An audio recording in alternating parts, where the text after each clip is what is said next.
Hey guys, before I get into the stories, you might have noticed that I haven't uploaded for the last week. If you missed the comment on my last video, you might not have seen that I was banned from uploading for a week for what I believe to be a bug in YouTube's Community Guideline spot. I've been back and forth with YouTube, so hopefully the issues get fixed and no other creators or myself are banned again in the future. Either way, I should be back now permanently, so let's get into our first story.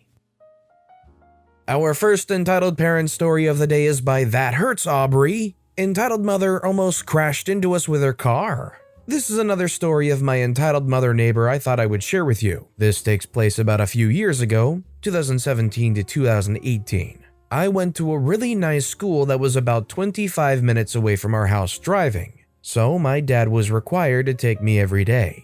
Entitled Mother is our neighbor and found out what school I go to and transferred her daughter there. Then demanded I be friends with her because she's new. I refused for the longest time, which made her angry to where she would come up to me and demand that I needed to be friends with her angel because she's new.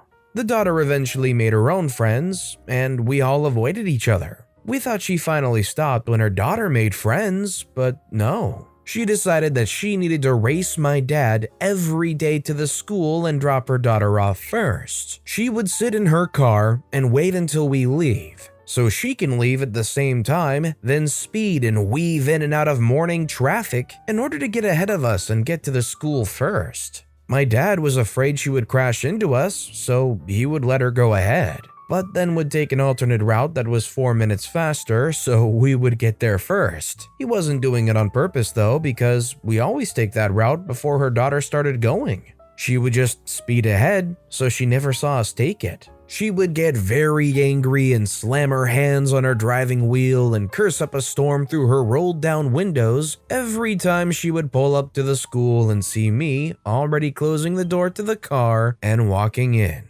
She actually yelled at us once when we were getting into the car in the morning that she had the right to drop her daughter off first because she was younger. I guess she eventually got too angry because this time she drove like a maniac through traffic until she was the car directly in front of us, suddenly slammed on the brake, then took off speeding like a bullet. Luckily, my dad is a very experienced driver and expected something like this from her, so he was able to brake and maneuver the car enough to not crash into any other cars. The funny part is that my dad was forced to turn to avoid any accidents, and we discovered a new route that led us to the school in about 15 to 20 minutes, so we still made it before her. I don't think I'd ever seen her that red before. Do you think this entitled mother had just too much of an urge to maybe be better at something? Let me know your thoughts in the comments down below. I'm kind of curious how wanting to beat somebody to the school relates to them not making friends with their daughter. Usually in situations like this, you can probably analyze it and figure out some kind of potential link between the behaviors. But in this one, I'm really not even quite sure. Our next story is by Sad and Hungry 18. My entitled mother demands to be there for my daughter's birth. So I'm currently 36 weeks, 8 months pregnant. Where I live, the hospitals currently have a 1 support person per patient rule due to the virus. For my last pregnancy, there was no virus, so I was allowed to have my in-laws there. That was my choice, as at the time I was no contact with my own parents, and my in-laws have been there for me forever. Now that I'm talking to my parents again, my mother is demanding that she be my support person instead of my husband. She's been using reasons like, what if he had to work? Don't you need the money? You had him and his parents last time. Doesn't your son need him? But my husband's job is fine if he's gone for a few days. We worked that out. My in-laws are watching our son, so everything is worked out. If I could have her there, I would, but I need my husband. But she's just so darn entitled. In my opinion, you're the one having the child, and especially having the child with your husband. As the person that would be in there for however many hours and how much grueling experience you're gonna have to go through, I'd say you more than deserve the right to choose who you want there. It's tough, but sometimes we all have to stand up to people in some situations. This next story is by Artie Har, entitled Uncle and Entitled Mother Ruin Homemade Cake. This story takes place a few years ago now, but I saw another post this morning discussing an entitled uncle and it jogged my memory. I was about 10 years old when this took place. My entire family on my dad's side were all up at a local cabin, swimming, fishing, and celebrating entitled uncle's 50th birthday. Entitled uncle has always been incredibly rude to his very nice, but very passive, wife, nice aunt. Nice aunt is a wonderful baker who frequently decorates and sells her own cakes. She offered to make entitled uncle's cake for him at the cabin, which has no electricity, only a propane oven. Entitled uncle demanded fresh strawberry shortcake, a big ask when the only oven has one temperature setting, hot as the fires of heck itself, and refrigeration was unavailable, but nice aunt never says no to him. I love to bake, so I was in the kitchen for most of the day with nice aunt, helping her bake and marveling at her talent. She created the most beautiful strawberry shortcake with lovely whipped filling. It was beautiful.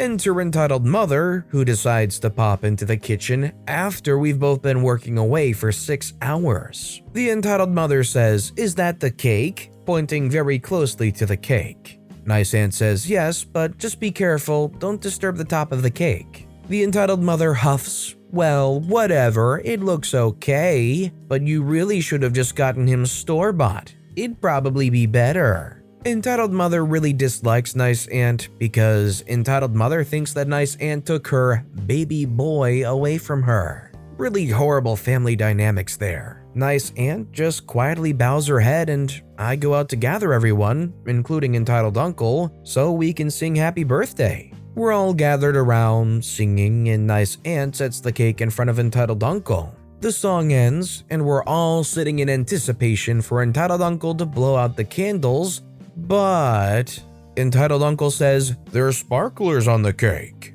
Which is true, there was one sparkler in the middle of the cake and multiple candles. Nice aunt says, "What? Oh yeah, I wanted to grab a photo with you and the cake. I thought the sparkler would look cool." Entitled uncle says, "Wow, deadpan, you really mess everything up, don't you? This cake looks terrible. Sparklers change the flavor of the whole cake." Nice aunt and all 30 of us witnessing this awkward conversation say nothing. Nice aunt says, "Please, entitled uncle, just blow out your candles. I can take the sparkler off." There is now a wax puddle forming. She tries to snag a photo. Enter entitled mother.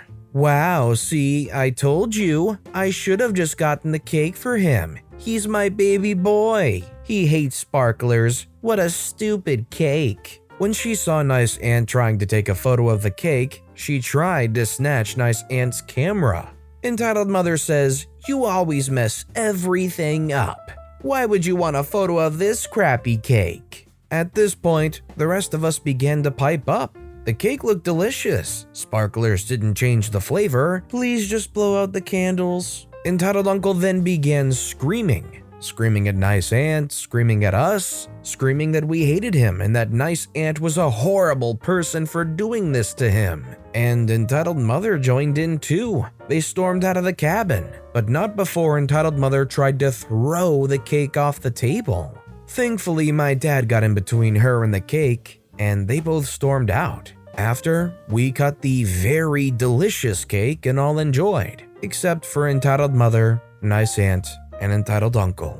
I honestly can't believe a grown man in his 50s had a temper tantrum about sparklers. I really feel bad for nice aunt in the situation. Considering how everything went down here, it seems like this probably was something that's been going on for quite a while. It's actually just pretty disappointing to see how accustomed they are to being treated like that. Nobody deserves to be treated or pushed around like that. Our next story is by Kawaii Cotton Candy, The Tale of the Sushi Karen. So this happened back in November of last year, and since I recently started teaching myself to make sushi, I remembered this story. Where I live, the lockdowns aren't very bad. Stores are open, just keep a mask on, social distance, and limited amount of people in a store at a time, all of which are things that I'm very happy to do. This happened while I took a trip to the mall to find Christmas presents for my friends and family. A couple hours into my shopping, I decided to stop by the food court and grab some late lunch. I have a gluten allergy, so I went to the small sushi bar to grab a Philadelphia roll. Cream cheese, salmon, and avocado. Those things are the best. There was a line of about 4 people that formed to the right of the sushi bar, but since there was only one man working at the sushi bar, it was taking a good bit of time between each order and sanitizing. I don't remember exactly how long the wait was, but it was long enough that the man who'd been in line behind me decided to go get some other food. After a while, it was almost my time to order. The worker was finishing up the order before me, and I was so excited to get that sweet sushi that I almost didn't notice the arrival of the Karen. She had the haircut, it was brown however, and was pushing a stroller with a small boy in it. She approached the sushi bar from the left side, even though the line was very clearly formed to the right, and I was a bit surprised but also excited. I haven't encountered a real-life Karen before this, and wanted to see if this would play out like any of the stories I would read on here. The worker finished the order in front of me and barely began sanitizing the counter when Karen accosted him. Karen loudly says, "Excuse me, can I get an insert sushi name here roll?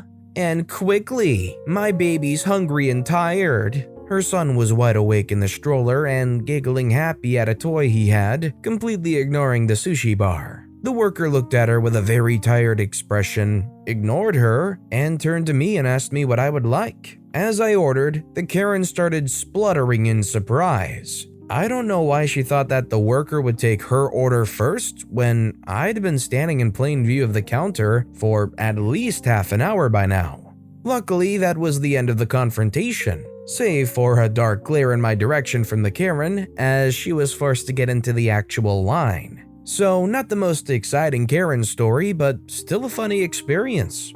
Oh, and the sushi was dang good. Remembering it was actually the worst part of the story, because I went back to that mall a few months later and found out that the bar had closed. Miss you, sushi man. Hopefully you didn't have to deal with too many more Karens. For all we know, maybe that's why they shut down. If I had to operate any kind of establishment that just had constant Karens coming in, I probably would want to get out of there too. That Philadelphia roll definitely sounds good though. And our final story of the day is by Fear Cat, entitled Mom Help Son Almost Get Electrocuted. This happened when I was maybe 16 years old. It's been about 5 years and I still try to find out if I was on an episode of What Would You Do? My friends and I went to a small frozen yogurt shop. It was pretty much empty with only one family and one worker. We got our yogurt and were sitting at a table chatting. Enter entitled mother and little boy.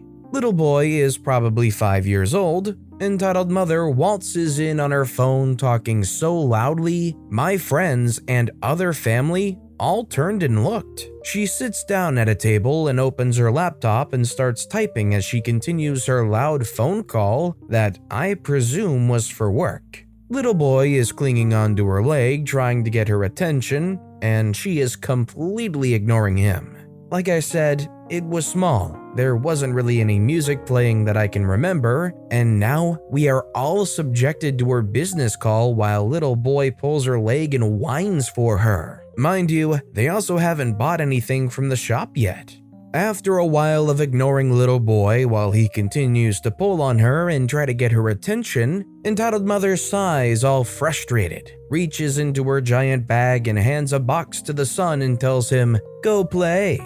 Little boy gets all excited and runs over to the wall, sits down and opens up the box. Now that his whining has stopped, conversation is a bit more manageable and I try to tune out entitled mother. Until I notice that the box she's given little boy is full of plugs, tools, extension cords, power strips, you name it. And a little boy is sitting next to an outlet.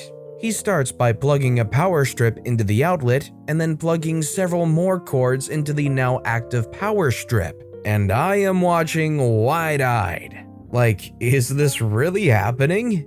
Other families giving entitled mother dirty looks and grumbling, making comments about the situation, and generally expressing annoyance. The clerk behind the counter isn't really paying attention at all. I'm just staring in shock until little boy starts sticking a metal screwdriver directly into the outlet. I'm not trying to watch a 5-year-old get electrocuted, so I run up to him and yell, "You can't do that!"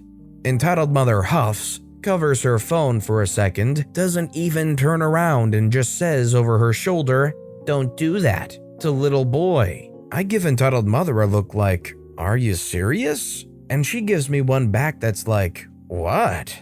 At this point, other family is noticeably upset and they leave the place. Little boy is still doing dangerous things with the screwdriver and his other tools, sticking them into things and such, and I am anxious as freak. I didn't know what to do, so I called the police. The police asked me, 16-year-old girl, to go into the parking lot and try to identify her vehicle. Luckily, my OCD brain was able to narrow it down to 2 vehicles that could have been hers. There really isn't an exciting ending to this story. My friends and I ended up leaving before the cops arrived, if they ever did at all.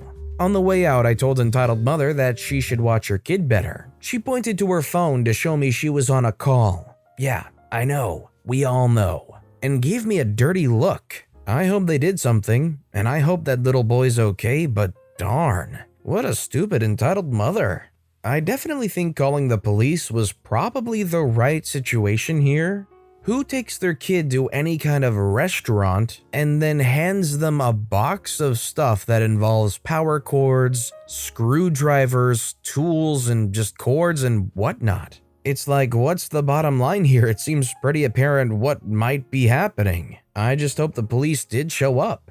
But with that being said, that's all the time we have for today. So if you have a favorite story of the day, let me know which story and why in the comments down below. But besides that, if you enjoyed the video, please consider giving it a like, and if you haven't, subscribe and turn notifications on so you'll never miss an upcoming video. No matter what you do, whether it's just viewing the video, liking, subscribing, turning notifications on, I appreciate the heck out of it. Every little thing that you do helps the channel grow that much more, and I can't thank you enough for it. So until next time, I hope you all have a wonderful day, and I'll be right here next time on the Storytime channel.